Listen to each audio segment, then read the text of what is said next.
ถนนบ้านนอกประเทศไทยในเขตบ้านท่าแร่ศรีสงครามถนนบ้านท่าแร่ศรีสงครามนี่ก็อลังการงานสร้างพอสมควรนะพี่น้องเนาะถนนบ้านนอกประเทศไทยเฮาแต่ท่านใดรับผิดชอบอยู่แถวเขตเส้นทางท่าแร่ศรีสงครามเนี่ยมาขยายทางให้เนี่ยเด้อเพราะอย่างคนมันเริ่มสัญจรไปมายากแหละพี่น้องเพราะอย่างรถ10 ล้อรถพ่วงรถ6 ล้อมันหลายรถแก่ยางแก่อ้อยแก่มันหลายเลยไปยากมายากก็ขยายทางได้ก็ขยายให้นี่เด้อพอได้รับผิดชอบอยู่แถวนี้ก็ได้พอยามช่วงเช้าๆช่วงบ่ายๆมากรถ6 ล้อ10 ล้อมันหลายไปยากมายาก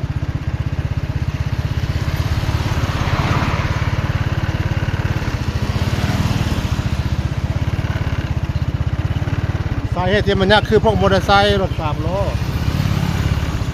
พี่น้องเลยตรงไปข้างหน้านี้จะไปอำเภอศรีสงครามนะพี่น้องเด้อข้องสั้นข้องอย่างก็ต้องขอโทษขออภัยนะพี่น้องเด้อเพราะอย่างผมมีเรื่องสั้น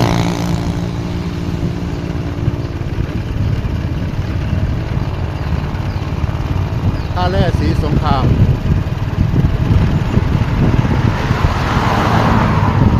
ขนาดทางบ้านนอกเขาได้พี่น้องเนี่ยหลายจุดเพิ่นก็ซ่อมทางใหม่เห็นทางใหม่ให้มันคงทนถาวรขึ้นกว่าเก่า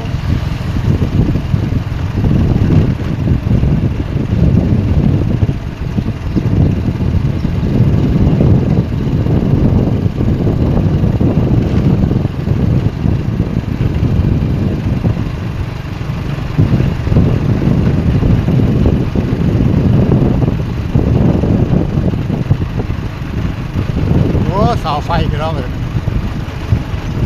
มาฮอดอันอำเภอศรีสงครามพูดนะฮะ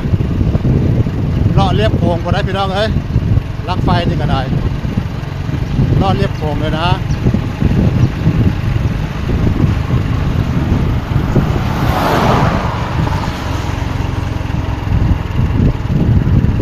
บ้านแพง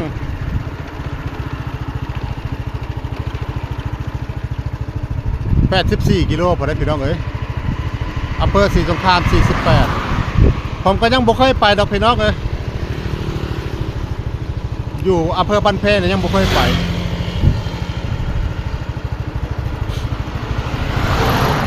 ช่วงเช้าๆนี่รถ6 ล้อมันหลายช่วงเช้าช่วงบ่ายเพิ่นมาส่งยางพี่น้องเอ้ยส่งยางแก่อ้อยแก่มันอันตรายจักหน่อยอยู่ได้พี่น้องเอ้ยขับรถขับลาโมไซค์เริ่มพัฒนาหลายแล้วล่ะพี่น้องเอ้ยบ้านนอกเข้าก็ได้เริ่มมีโรงงานเข้ามา2-3 โรงงานแล้วล่ะโอ้กำลังถมที่เฮ็ดอย่างเนาะนี่เนาะ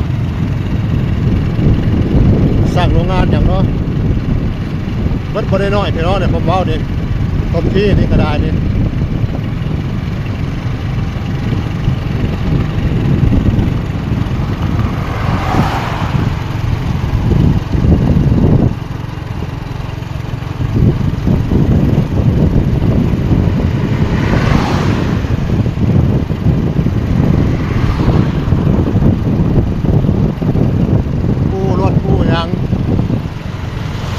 คนเริ่มออกมาอยู่ข้างทางมาค้ามาขาย